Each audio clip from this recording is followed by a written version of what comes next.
self-esteem, exacted this oath, firmly believing that there was not her equal in the world, and so felt assured that the king would never marry again. Be this as it may, at length she died, and never did husband make so much lamentation. The king wept and sobbed day and night, and the punctilious fulfilment of the rites of widowerhood, even the smallest, was his sole occupation. But even great griefs do not last forever. At a time the magnates of the state assembled and came to the king, urging him to take another wife.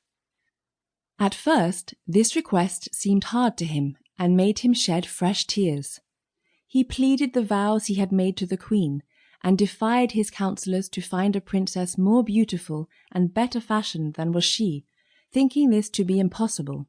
But the council treated the promise as a trifle, and said that it mattered little about beauty if the queen were but virtuous and fruitful. For the state needed princes for its peace and prosperity, and though in truth the princess, his daughter, had all the qualities requisite for making a great queen, yet of necessity she must choose an alien for her husband, and then the stranger would take her away with him. If, on the other hand, he remained in her country and shared the throne with her, their children would not be considered to be of pure native stock, and so, there being no prince of his name, neighbouring peoples would stir up wars, and the kingdom would be ruined. The king, impressed by these considerations, promised that he would think over the matter, and so search was made among all the marriageable princesses for one that would suit him. Every day charming portraits were brought him, but none gave promise of the beauty of his late queen. Instead of coming to a decision, he brooded over his sorrow, until in the end his reason left him. In his delusions he imagined himself once more a young man.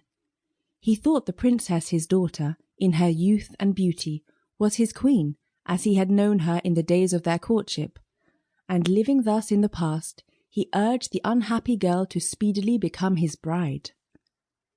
The young princess, who was virtuous and chaste, threw herself at the feet of the king, her father, and conjured him, with all the eloquence she could command, not to constrain her to consent to his unnatural desire.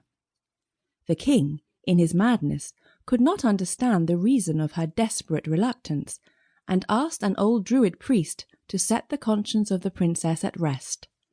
Now this druid, less religious than ambitious, sacrificed the cause of innocence and virtue to the favour of so great a monarch, and, instead of trying to restore the king to his right mind, he encouraged him in his delusion. The young princess, beside herself with misery, at last bethought her of the lilac fairy, her godmother. Determined to consult her, she set out that same night in a pretty little carriage, drawn by a great sheep who knew all the roads. When she arrived, the fairy, who loved the princess, told her that she knew all she had come to say, but that she need have no fear, for nothing would harm her if only she faithfully fulfilled the fairy's injunctions. "For, my dear child," she said to her, "it would be a great sin to submit to your father's wishes, but you can avoid the necessity without displeasing him. Tell him that to satisfy a whim you have, he must give you a dress the colour of the weather.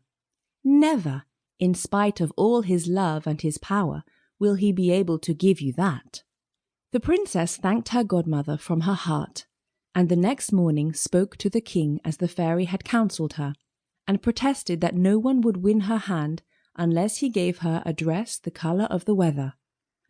The king, overjoyed and hopeful, called together the most skilful workmen, and demanded this robe of them, otherwise they should be hanged.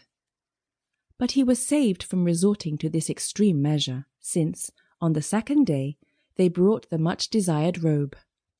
The heavens are not a more beautiful blue when they are girdled with clouds of gold, than was that lovely dress when it was unfolded. The princess was very sad because of it, and did not know what to do. Once more she went to her fairy godmother, who, astonished that her plan had been foiled, now told her to ask for another gown the colour of the moon.